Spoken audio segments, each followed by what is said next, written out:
pelos dados de hoje, não tem como fazer o carnaval de rua no Rio de Janeiro, que então a gente precisa recuar. E a gente já tinha decidido em conjunto, todas as ligas, que a gente acataria a decisão da ciência. Se a ciência diz que não dá para fazer, nós não vamos fazer. Ainda em janeiro, a decisão foi comunicada pela Prefeitura do Rio de Janeiro aos organizadores de blocos da cidade. Estava cancelado o Carnaval de Rua de 2022, como relatou na época a Rita Fernandes, presidente da Sebastiana, a associação que reúne os blocos de carnaval cariocas. Assim como no Rio, as festas de rua foram canceladas em pelo menos 70% das cidades brasileiras, de acordo com um levantamento feito pela Confederação Nacional dos Municípios neste mês. Mas 24,5% decidiram manter as festas privadas. De acordo com o novo documento, fica vedada a realização de festas populares de carnaval, inclusive pré-carnavais, mas apenas em locais públicos. Ou seja, só o carnaval de rua está proibido em Goiânia, como os bloquinhos que existiam antes da pandemia. Se por um lado a decisão de suspender o carnaval de rua e adiar os desfiles das escolas de samba foi celebrada por infectologistas e epidemiologistas como forma de conter o avanço do coronavírus no Brasil, por outro gerou questionamentos. Por que proibir apenas o carnaval de rua se estão liberadas festas pagas, eventos esportivos e religiosos? Até o governador do Rio, Cláudio Castro, cantou num evento gospel que reuniu milhares de pessoas no Parque Olímpico em janeiro desse ano. E ainda se vier noites traiçoeiras, se a cruz pesada for, Cristo estará. Qual o impacto do segundo ano consecutivo sem carnaval de rua para a economia das cidades e para os trabalhadores que dependem dessa indústria? Existe uma visão preconceituosa em relação ao carnaval, diferentemente de outros eventos com grandes aglomerações? E quais os efeitos simbólicos e culturais dessa privatização do carnaval? Esses são os temas do Ao Ponto dessa segunda-feira de carnaval. Eu sou o Roberto Maltic, estou com a Carolina Moran e nesse episódio conversamos com a colunista Flávia Oliveira e com o historiador e escritor Luiz Antônio Simas. Fique com a gente.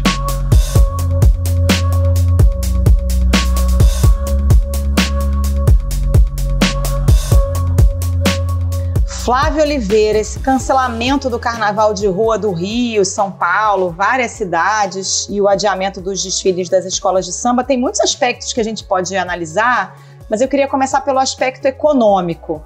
Já é o segundo ano sem Carnaval de Rua por causa da pandemia, dessa vez com os desfiles das escolas adiados. Qual o impacto disso para a economia dessas cidades, para os trabalhadores que dependem do Carnaval? Só no Rio são 4 bilhões que o Carnaval gera cada ano, né? Carol, infelizmente, debatendo o não Carnaval ou o não Carnaval parcial, né? Eu acho importante a gente demarcar essa restrição, porque ela não está sendo geral, né, absoluta, como aconteceu no ano de 2021, quando não teve nada fora festas clandestinas. Então, acho que isso tem que estar demarcado, porque foi uma decisão do poder público de cancelar o carnaval de rua, dos blocos, e de adiar o desfile das escolas de samba. Mas outros eventos estão liberados. E aí, a partir dessa leitura, né, dessa percepção, a gente pode pensar no maior ou no menor nível de prejuízo. Quando você fala dos 4 bilhões lá de 2020, a gente está falando de um funcionamento pleno, né, da cidade, com o movimento de turistas e com uma intensa circulação de cariocas, né, de pessoas da região metropolitana na direção das festas de carnaval aqui do Rio. A gente vai perder parcialmente, né, uma boa parcela disso neste ano de 2022, mas a julgar pelo que o próprio setor hoteleiro respondeu quando das decisões de adiamento ou cancelamento, pode ser que a cidade ainda se beneficie da visita dos turistas e das festas privadas. E aí, eu acho importante a gente qualificar o benefício, porque a gente está falando de benefícios de lugares, de espaços, né, e de trabalhos que são os mais bem remunerados. Eu acho que essa decisão de adiamento do carnaval, ela carrega uma desigualdade imensa, porque vai penalizar, sobretudo, o comércio de rua, os ambulantes, né? Então, é a base do mercado de trabalho ligada a essa festa. E por isso é tão lamentável essa decisão, porque essas pessoas ficaram completamente desprotegidas mais uma vez.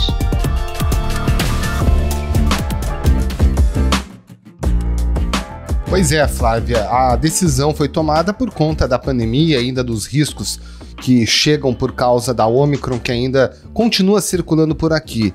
Então, naturalmente, foi pensado isso. E aí tem os trabalhadores, não apenas os ambulantes, mas aqueles que lidam diretamente ou indiretamente com o próprio carnaval de rua. Poderia ter sido feito alguma coisa diferente para atender esse pessoal, planejando, por exemplo, uma forma de auxílio, uma vez que já se previa que poderia ter dificuldade para ter a festa na rua? Sim, a resposta é sim, e acho muito sintomático que a gente esteja 2 anos depois, né, ainda no improviso, no território do improviso. Uma vez que a gente já experimentou o adiamento da nossa principal festa, com as consequências sociais e econômicas que ainda estamos vivendo 1 ano atrás, e ao longo de 2020 não fizemos nada, era, no mínimo, razoável que, ao longo de 2021, a gente tivesse esse plano B.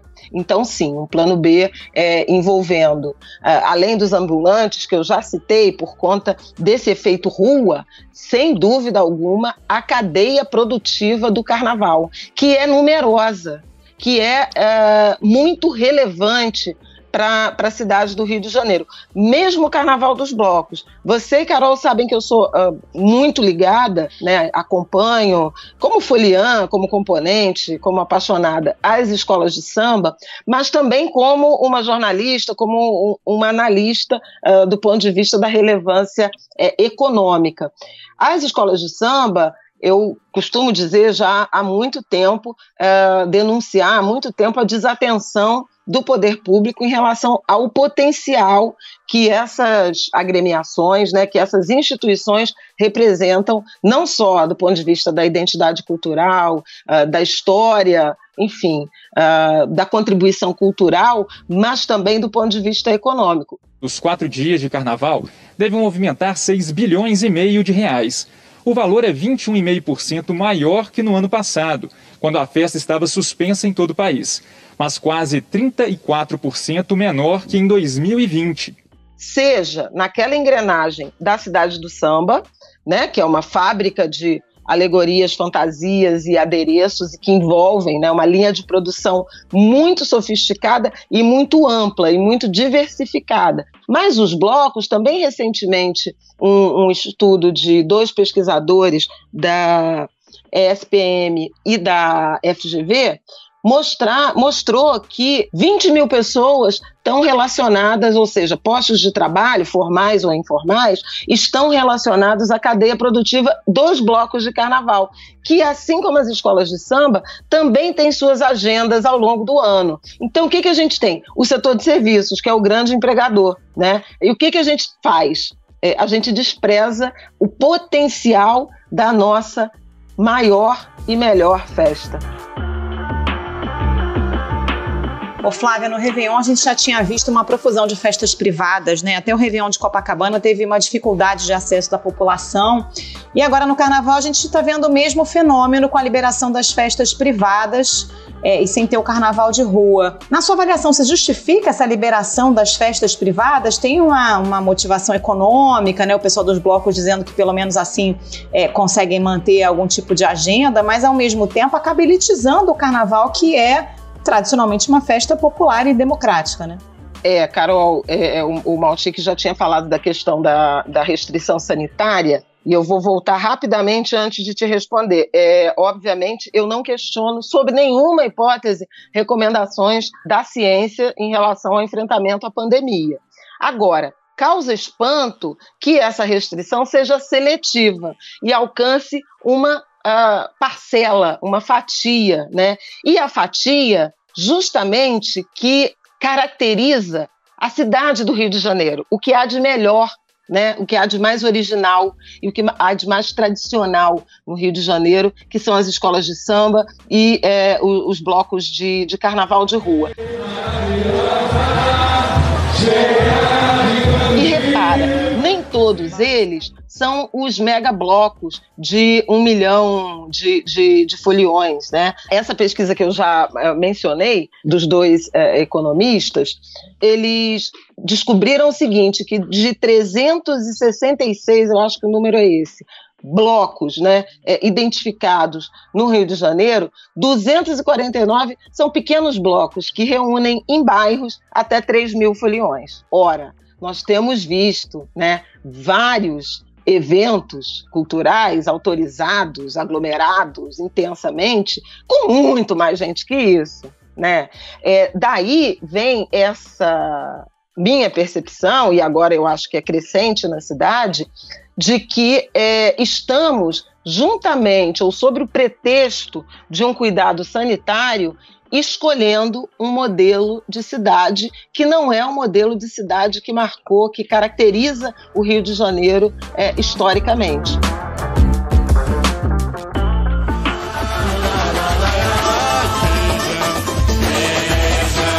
Esta maravilha de cenário é um episódio delicado que o artista no sonho genial, vamos lá, escolheu para este carnaval. E as escolas de samba, a gente teve o adiamento do desfile das escolas de samba. De alguma forma, todo esse contexto também acaba elitizando o próprio desfile?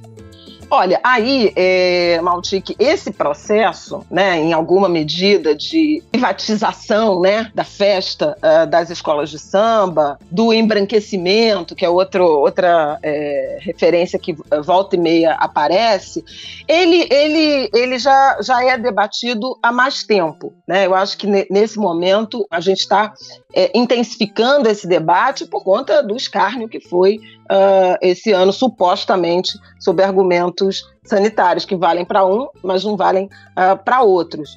A festa da Sapucaí, ela tem questões, porque há um privilégio, por exemplo, aos camarotes, muitas vezes os camarotes que produzem ruídos que atrapalham o próprio desfile das escolas de samba, muita gente que está ali por vários motivos, menos por interesse ou por gostar de samba, e em larga medida o povo do Rio de Janeiro, que gosta de samba, não tem condições, né, de comprar os ingressos, de ter essa festa. E parte desse adiamento tem a ver com uma queda, com uma dificuldade de venda dos ingressos de camarote, né, comprados ali pelos camarotes, e a expectativa de que isso se resolva num cenário um pouco melhor de pandemia.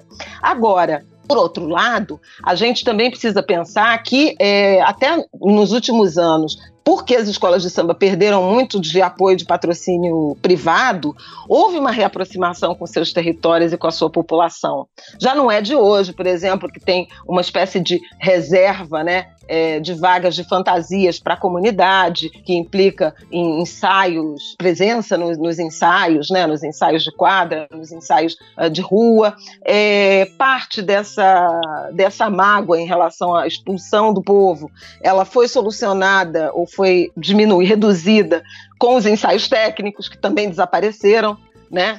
Agora a promessa de que voltem em março, mas durante o governo do prefeito Crivella foi muito difícil, né? A realização praticamente não houve, e aquele era um espaço de encontro do povo do Rio de Janeiro com as escolas de samba. Era uma festa linda, popular, genuína, as escolas eram super recebidas pelas suas torcidas, pelos seus fãs, e ativava também a economia, porque um lugar que não tinha nada durante o mês de janeiro, por exemplo, passava a ter um evento gigantesco com muita possibilidade de venda de comida, de bebida, de acessórios, enfim. O Simas, o Luiz Antônio Simas, historiador, né, ele costuma falar dessa tensão, né, entre o poder público e as escolas de samba. Ora avança um pouquinho, ora recua, ora reprime, ora libera. E isso faz parte da própria teimosia carioca em existir, apesar do Estado, né? Do Estado aquele com E maiúsculo, como a gente sabe que existe, né, essa tensão desde os tempos de colônia, desde os tempos da escravidão. Flávia Oliveira, muito obrigado pela sua participação, um abraço e um bom carnaval. Obrigada, Flávia, um beijo, até a próxima. Não do jeito que costumava ser, mas que seja um bom carnaval para todos nós, que seja pelo menos um carnaval de paz. Bom carnaval para você, Maltique, bom carnaval para você, Carol, e para todo mundo que nos ouve.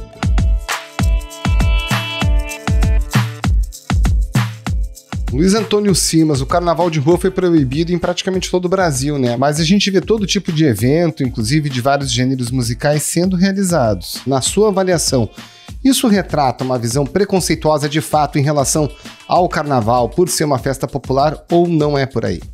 Eu acho que retrata preconceito, porque a questão não foi sanitária. Né? Se você me pergunta a respeito da questão sanitária, eu vou achar que é procedente adiar o carnaval.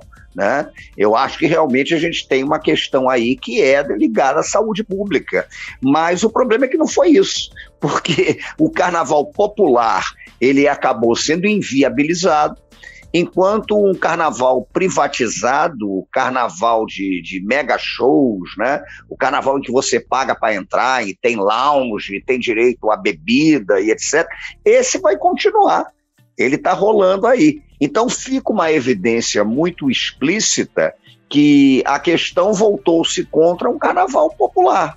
Né? Há, portanto, um preconceito contra o carnaval que não é novidade, porque é um preconceito de longuíssima duração na história do Brasil. Ô Simas, você tem dito que aqui no Brasil a gente está assistindo a uma consolidação de uma cultura do evento em detrimento dos eventos culturais em si, né? O que isso quer dizer? Já vinha de longa data uma certa privatização desses festejos populares? Eu acho que sim, eu acho que a gente já vê há algum tempo uma completa mercantilização, né, de tudo, né, que atinge não só o carnaval, que atinge também o futebol, né?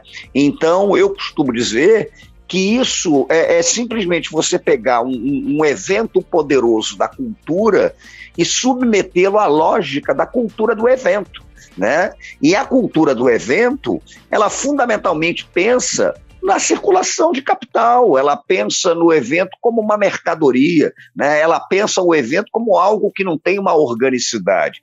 Em Imperatriz, a festa oficial de carnaval também foi cancelada, mas o comércio está abastecido, cheio de opções de adereços e fantasias para quem decidir cair na folia nos eventos particulares. E eu nem estou dizendo que não deva acontecer o evento, não. Eu acho que tem uma economia da cultura aí que envolve músicos, artistas, técnicos de som, né? Trabalhadores, enfim, é importante isso. Mas o problema é que esses eventos que têm uma perspectiva cultural mais profunda, né? Esses eventos da cultura, eles cada vez mais estão sendo domesticados, cada vez mais estão sendo cooptados, cada vez mais estão sendo atacados por uma lógica da cultura do evento que mensura tudo a partir da mercantilização. E aí você perde uma organicidade, né? Perde uma dimensão coletiva mais profunda, vinculada à tradição, vinculada a uma opção de coisa. E é isso que está acontecendo. O carnaval, como evento da cultura, ele não está ocorrendo, mas a cultura do evento está aí, né? Está fazendo uma pulsão de coisa nesse período carnavalejo.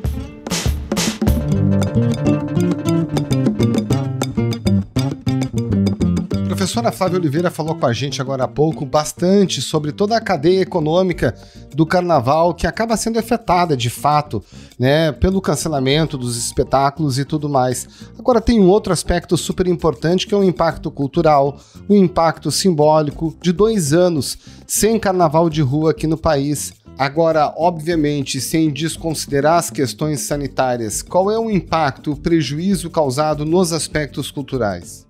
Eu acho que causa um estrago profundo, porque, primeiro, obviamente, reconhecendo que há uma questão sanitária que colocou esse problema. né? Ninguém aqui é negacionista e vai achar que nós não vivemos uma pandemia, que estamos vivendo ainda. Tomara que seja uma fase final, mas é evidente.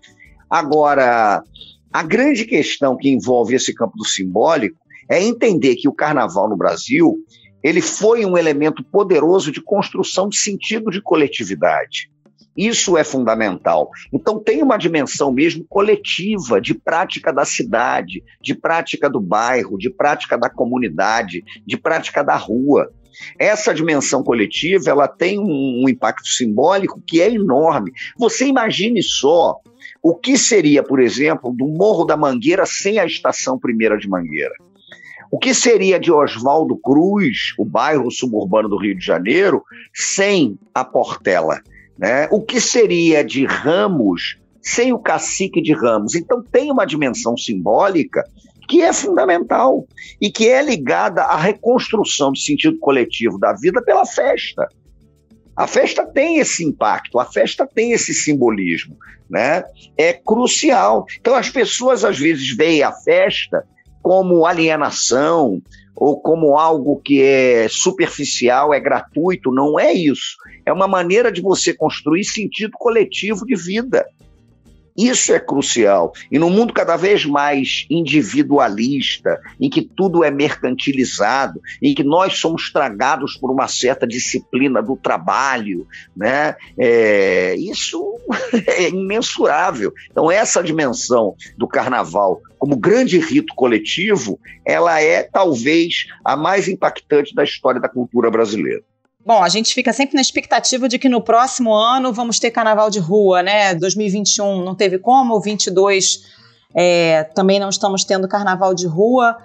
Você acha que isso vai ter um impacto permanente ou durante alguns anos ainda, daqui para frente, quando a gente finalmente puder retomar os festejos e o carnaval de rua como era antes? Olha, eu sou sujeito que tem fé na festa. Eu tenho fé em pouquíssima coisa na minha vida, mas na festa eu tenho fé.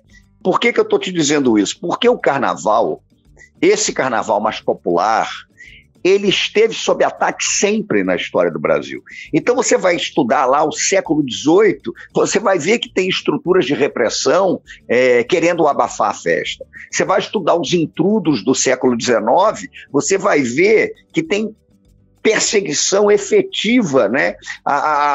O caráter popular dos intrudos. Você vai estudar os cordões carnavalescos da virada para o século XX, vai ter a repressão comendo solta, né? Então, a rigor, o carnaval, ele sempre operou numa dimensão transgressiva sob ataque, né? O carnaval nunca foi um consenso na história do Brasil. Pelo contrário, essa ideia de que o brasileiro ama carnaval, tem um brasileiro que ama carnaval, mas tem um Brasil que detesta, porque tem um Brasil que tem ojeriza, horror de qualquer coisa que seja efetivamente, visceralmente popular, né?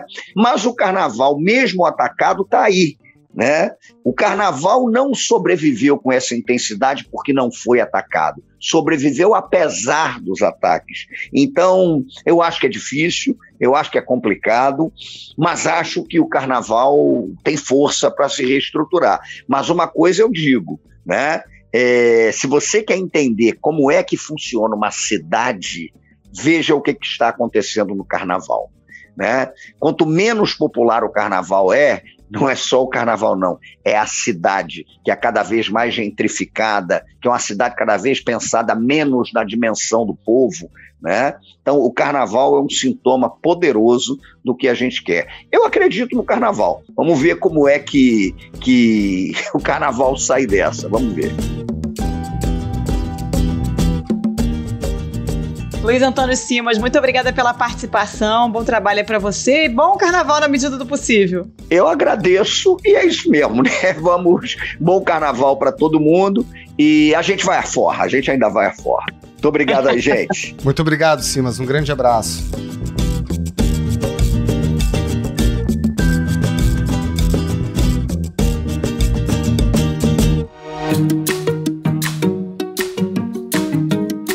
E Esse foi o Ponto de hoje, o podcast diário da redação do Globo. Nessa conversa a gente conta com a participação de toda a equipe do jornal, as mesmas pessoas que levam até você informação e análise de qualidade todos os dias. Quer saber mais? Assine o Globo. Acesse assineoglobo.com.br e confira todas as notícias e reportagens especiais. A produção foi da Jéssica Marques e a edição é do João Guilherme Lacerda. Tchau. Até mais.